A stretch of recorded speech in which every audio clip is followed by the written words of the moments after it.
السلام علیکم دوستو، کیسے ہیں آپ لوگ؟ اچھے ہوں گے تو آپ لوگ دعا کریے، خاص کر پنجاب کے لوگوں کو کہ ان کی پریشانی اللہ پاک جلد سے جلد ختم کرے۔ تو میں لے کر آئی ہوں آج کوئین بلقیس کا واقعہ۔ تو چلیے سٹارٹ کرتے ہیں۔ بہت سمے پہلے یمن کے علاقے میں ایک بڑا راجیہ تھا جسے سبا کہا جاتا تھا۔ اس راجیہ کی ملکہ کا نام بلقیس تھا۔ اللہ نے اسے بہت دماغ، طاقت اور دولت دی تھی۔ اس کے پاس بہت بڑا محل تھا اور ہزاروں فوج اور سپاہی تھے، اور اس کے خزانے میں بے حساب سونا، چاندی اور زیورات تھے۔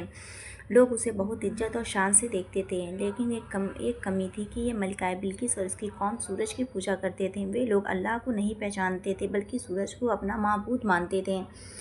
اس سمے دنیا میں اللہ کے نبی حضرت سلیمان صلی اللہ علیہ وسلم سے اللہ نے انہیں بہت بڑا علم، حکمت اور طاقت دی تھی۔ ان کے پاس جنات، انسان اور پرندے سب ان کی حکومت میں تھے۔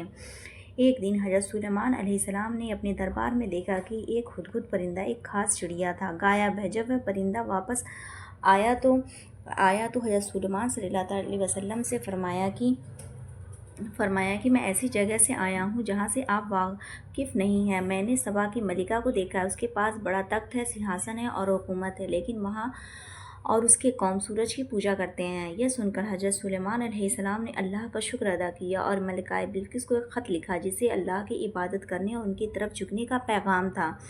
جب یہ خط ملکہ بلقیس تک پہنچا تو اس کو اپنی عقل اور تبدیلی سے کام لیا۔ اس نے اپنے وزیروں کو اور سرداروں کو بلا کر کہا، مجھے سلیمان کا خط ملا ہے، مجھ سے چاہتا ہے کہ میں اللہ کی عبادت کروں اور اس کے بعد جا کر حاضر ہو جاؤں۔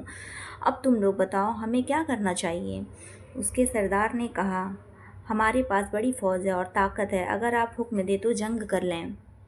لیکن بلقیس سمجھدار تھی۔ اس نے کہا، جنگ آخری راستہ ہے، پہلے میں سلیمان کو تحفہ بھیجتی ہوں تاکہ دیکھے کہ وہ حکومت چاہتا ہے یا سچ مچ پیغمبر ہے۔ ملکہ بلقیس نے بہت سارے قیمتی تحفے بھیجے، لیکن جب یہ تحفے حضرت سلیمان علیہ السلام تک پہنچے تو انہوں نے ناراضگی سے کہا، کیا تم لوگ مجھے دولت سے خریدنا چاہتے ہو؟ تو اللہ نے مجھے دیا ہے وہ ان تحفے سے کئی زیادہ ہے، میں تمہارے تحفے کو واپس کر دیتا ہوں۔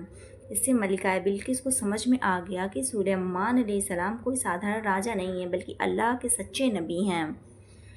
حضرت سلیمان علیہ السلام نے اپنے دربار میں کہا، کون ہے جو ملکہ بلقیس کا تخت سنہاسن میرے پاس لائے اور اس سے پہلے کہ وہ خود میرے پاس پہنچے؟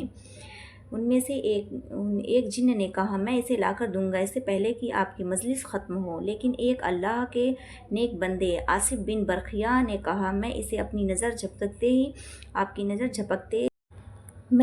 کی نظر جھپکنے سے پہلے ہی لا دیتا ہوں۔ اور سچ مچ بلقیس کا بھاری بھرکم تخت پلک جھپکتے ہی سلیمان علیہ السلام کے سامنے آ گیا۔